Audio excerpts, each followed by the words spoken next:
Topology is all around us. When you're drinking a cup of coffee, when you're biting over a piece of cake, when you're going around the streets in the malls and shopping, everywhere you will find the topology is following you.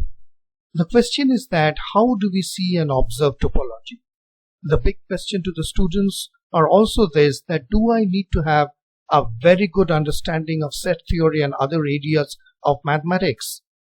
In this video, I'm going to take you through a tour in topology where I will be using certain basic things that we every day see in our life. I will be using some delicious donuts. I will be using a coffee cup, some wrenches, and day-to-day things which we use in our daily life. And you will see that the understanding and the basic concept of topology emerges from that. I'm not going to use too much of equations, set theory and proof-driven stuffs right today in this video, but I'm going to show you that how topology is important and how the daily life and daily objects that we see around are related to topology. My name is Shaunak and you're watching this video on my channel Physics for Students, and I heartily welcome you to watch this video on topology. So first of all, we will look into what are the subjects or topics that we are covering today. So the topics that we are covering are these.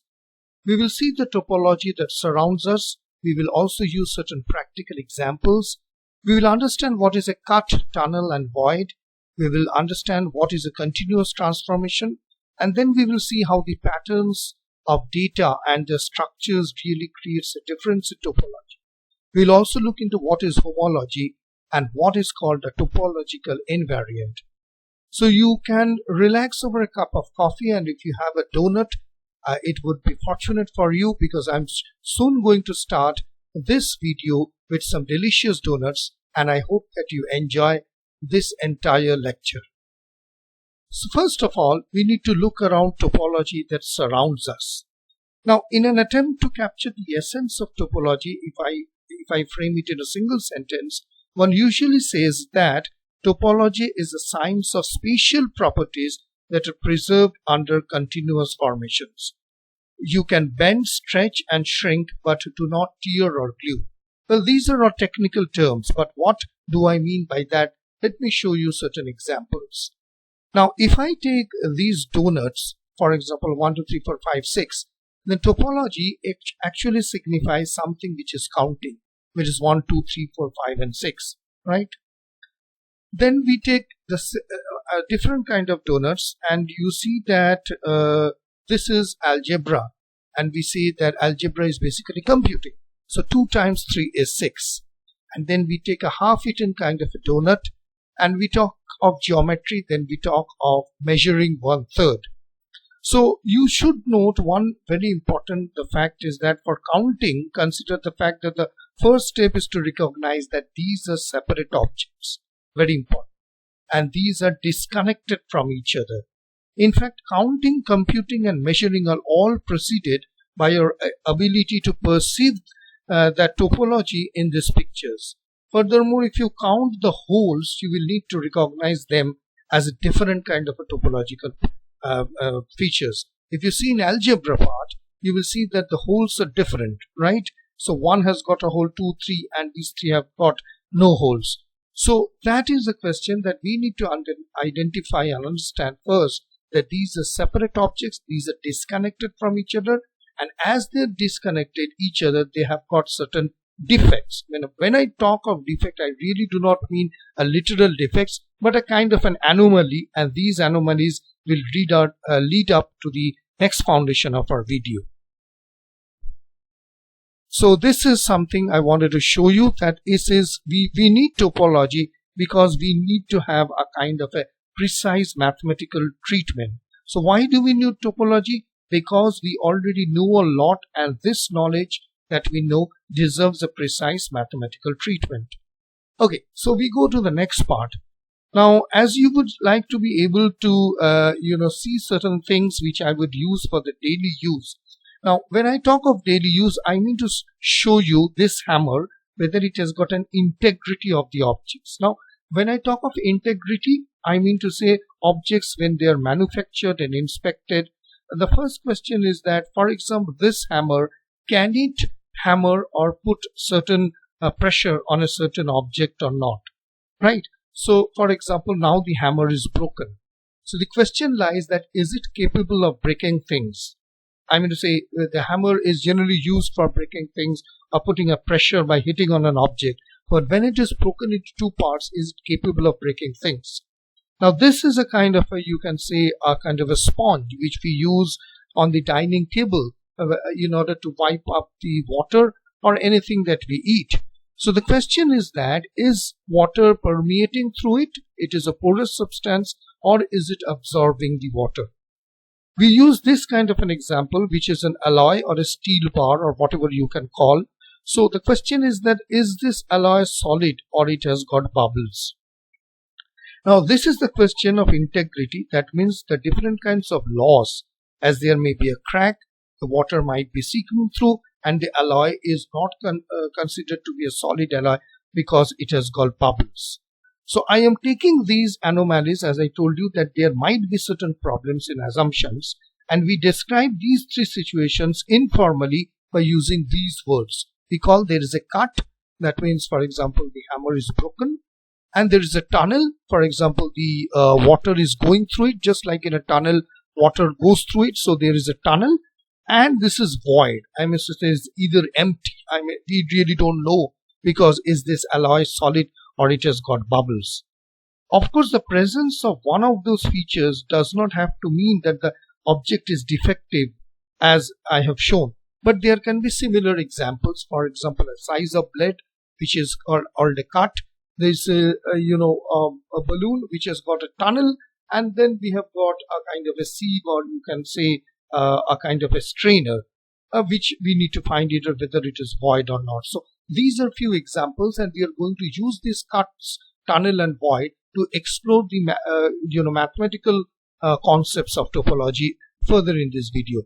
So question number, the next part which comes is that, to understand why and how, I mean to say, we will classify now these defects according to their dimension. Now, how we will do that? We will just recall our elementary algebra or the linear algebra that we have done. So we know that points are basically of 0 dimension, lines are of 1 dimension, and planes are of 2 dimension. Now, if these things are extended, or if you say that these spaces are allowed to be deformed, then point obviously will remain point. Line will further extend and become curves, and plane will further extend and it will give rise to certain surfaces. So it can be a Euclidean, non-Euclidean surfaces, but it hardly matters, but it will give us to surfaces. So we know that in every dimension, some of those spaces are special. I mean to say, in the sense that they have no endpoints or edges, known as boundaries. For example, yes, so they have no endpoints, and these are called cycles. So here you see these are cycles. That means they form a kind of a cycle, and these are non-cycles. So what makes special is the topological features. We will see what do I mean by that. Meanwhile, objects on the right hand side, you see objects or figures that don't have such features are called acyclic. Okay, so we go further and we see that any 2 points form a 0 cycle, and this is the simplest example of a cut. So any 2 points, they form a cycle, and this is what we just called as a cut, right? Then we found that as any circle is a one cycle, and this is the simplest example of a tunnel. So this is the void, and this is any circle is one circle, so this is called the tunnel. So any sphere is a 2 cycle, since it is the simplest example of a void, and the latter is a 2-dimensional feature, and any circle is one cycle, and this is the example of a tunnel, and the latter is called a 1-dimensional feature. So the concept of tunnel is that something is going through that, it is cut, and this is void. Very simple. I am using basic English literary term because I told you that I won't be using too much of mathematics. So this is just to give you an analogy how things are. Okay, now see, for example, these things, if they are deformed, I mean to say, let us imagine that they are made of rubber and we can stretch and shrink them as long as we do not cut or glue. So these things, if they are stretched, we can look like that, and if this is stretched, it will look like an oblate spheroid. So these are deformed without cut or gluing, and remember, the number of topological features will remain the same. That means the cuts, okay, I will show you in the next slide what do I mean by this. So if this donut is stretched like this, so the hole will definitely remain, so the holes will remain, and this one is stretched into an oblate spheroid, so the north poles or the top things, they all remain if it is stretched. So what I'm trying to make a point is that we can stretch and shrink them as long as we do not cut or glue them. The number of topological features remain the same.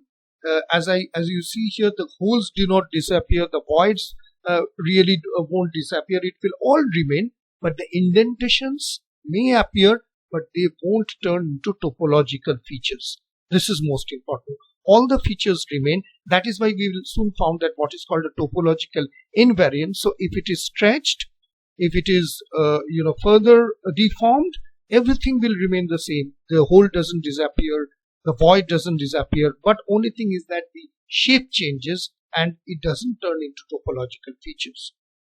Okay, now we talk, these are transformations. Obviously, you see that once it is transformed into an oblate spheroid and the donut is being stretched, we would like to talk about certain natural transformations. Okay, so for example, I am using this kind of a bolt, right, which has been broken.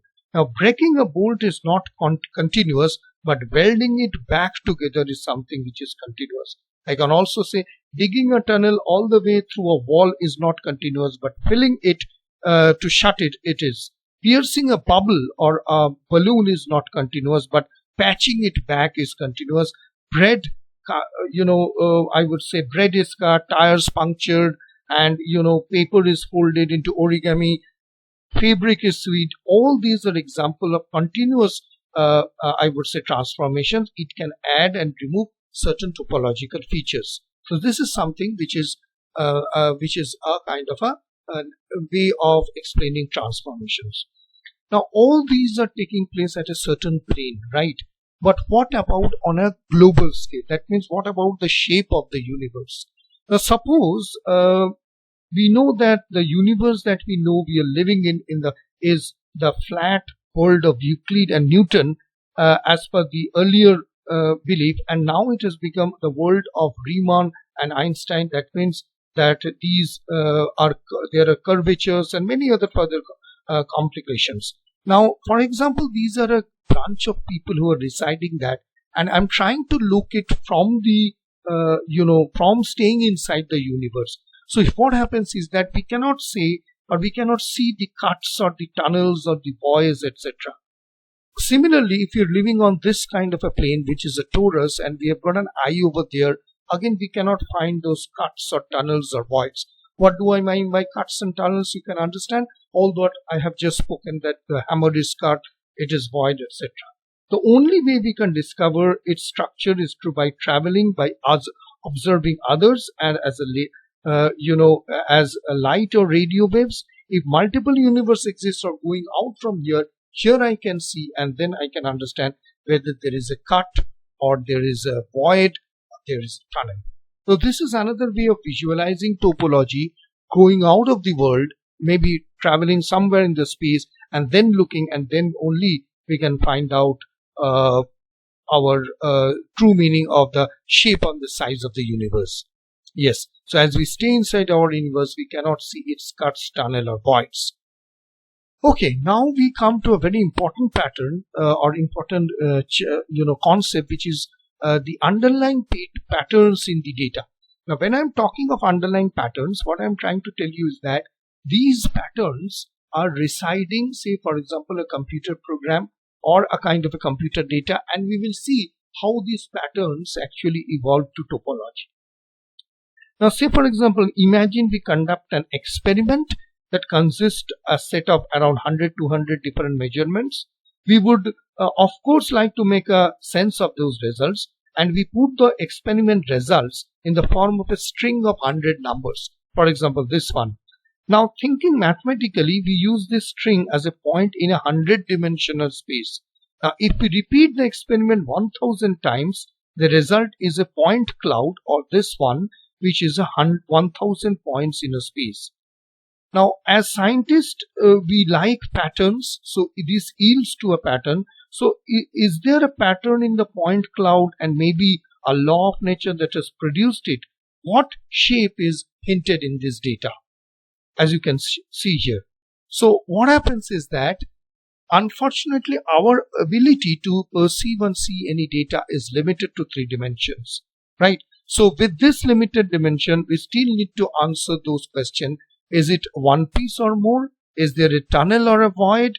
Or I would say, what about 100-dimensional topological features?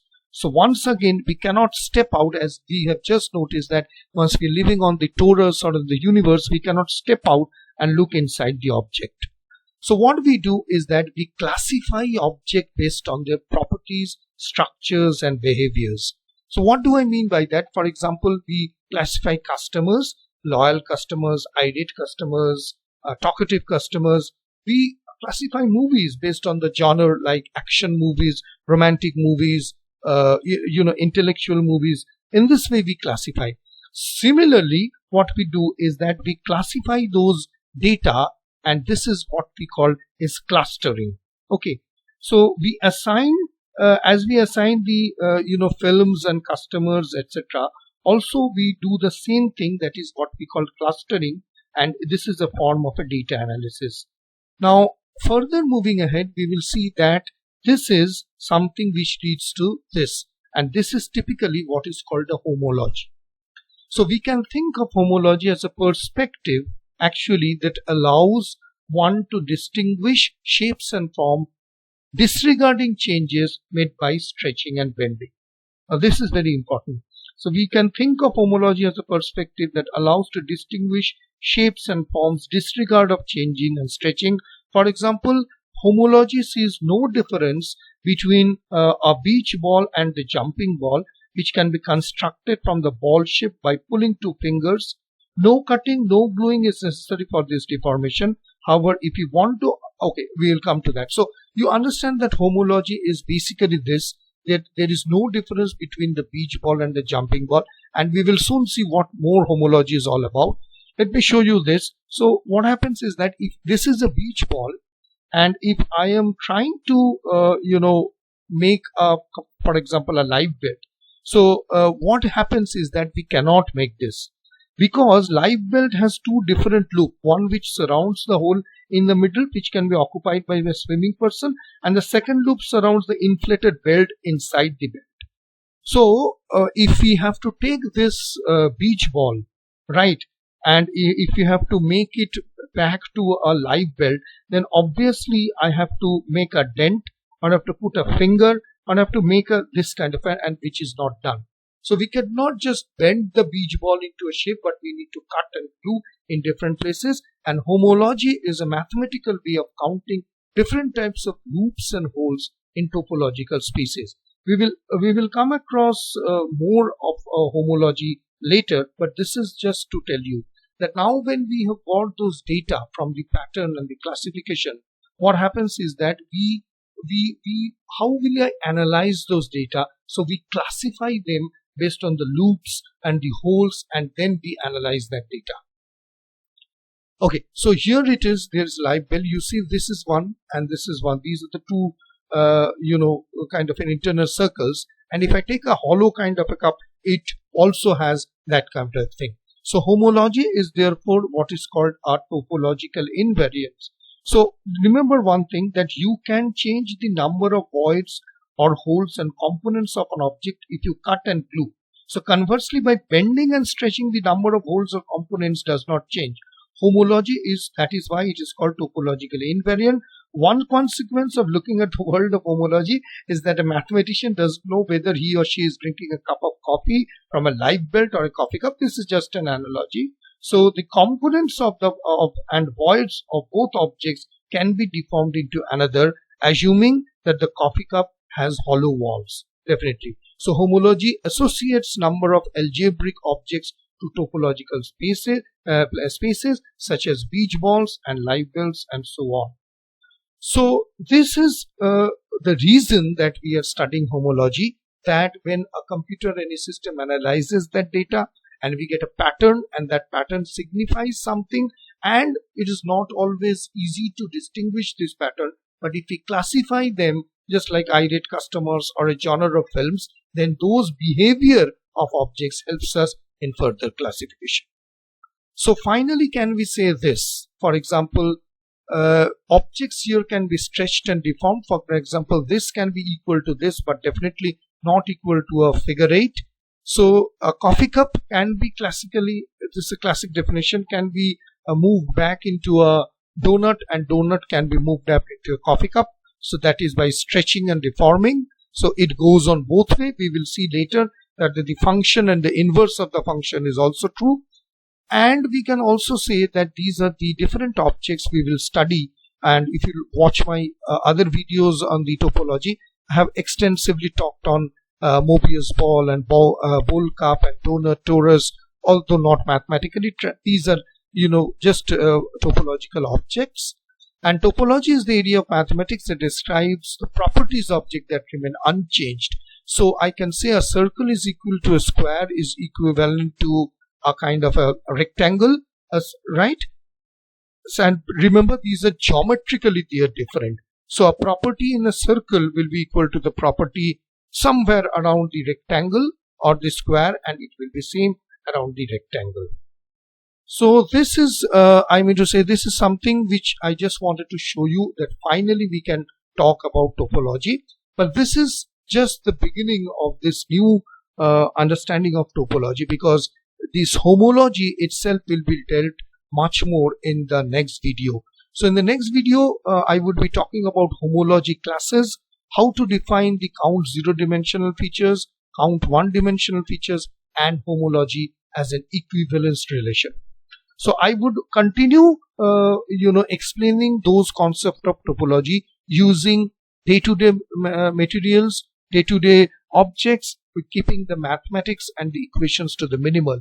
That is why I named the series as Topology, a Visual Introduction. So I would try to use more of visuals and less of mathematics. Thank you for watching this video. Do let me know how you liked it and put up a comment. And please don't forget to subscribe to my channel Physics for Students, and click on the bell icon and click on all to get all the notification from Physics for Students. This is Shaunak signing off right now and promising you to get back with another interesting videos. Till then, stay safe, stay happy, keep on studying mathematics and physics, and goodbye.